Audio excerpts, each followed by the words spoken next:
Shri K T Jaleel ചുമതലപ്പെടുത്തിയ പ്രകാരം Shri C Moideen. തിരികെ എത്തിയ പ്രവാസികൾക്കായി അവരുടെ പുനരധിവാസത്തിന് വേണ്ടിയുള്ള സ്വയം തൊഴിൽ സംരംഭങ്ങൾ ആരംഭിക്കാൻ നോർക്ക റൂട്ട്സിൻ്റെ പദ്ധതി അങ്ങോട്ട് വിശദീകരിക്കുകയുണ്ടായി. NDPREM എന്നുള്ള പദ്ധതി.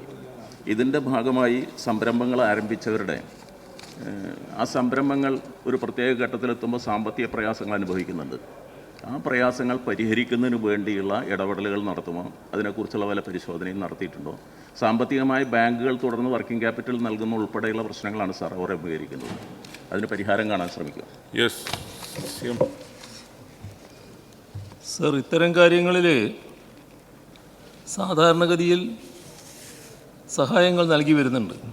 ഇപ്പോൾ NDPREM അതിൽ സംരംഭങ്ങൾ തുടങ്ങാനായി 30 ലക്ഷം വരെയുള്ള പദ്ധതികൾക്ക് 15% മൂലധന സബ്സിഡി,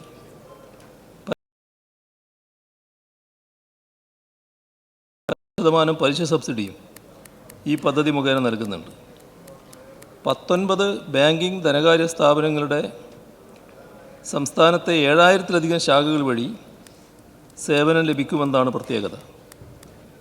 സർ, ഇവിടെ 2016 ഏപ്രിൽ മുതൽ 2021 വരെ എടുത്താൽ 6151-ലധികം സംരംഭങ്ങളും 2021 ഏപ്രിൽ മുതൽ 2025 മാർച്ച് 10 വരെ 4375 അധികം പ്രവാസി സംരംഭങ്ങളും, അങ്ങനെ ആകെ 10526 പ്രവാസി സംരംഭങ്ങൾക്ക് ഈ പദ്ധതി വഴി NDPREM പദ്ധതി വഴി ആരംഭിക്കാനായിട്ടുണ്ട്.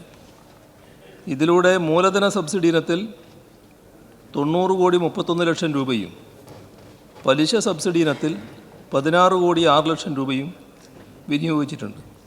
അപ്പോൾ മൊത്തം സബ്സിഡിയായി നൽകിയ തുക 106,38,00,000 രൂപയാണ്.